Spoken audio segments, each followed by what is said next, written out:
шамалы. Үйге келген кезімде кеткім келмей қалады.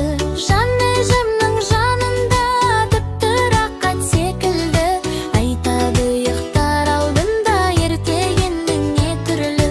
Күндіз ойнап бақшада үйге келіп қонамын.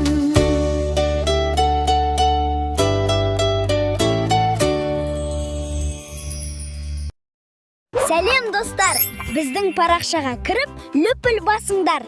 Жаңа мульттар мен әндер осында.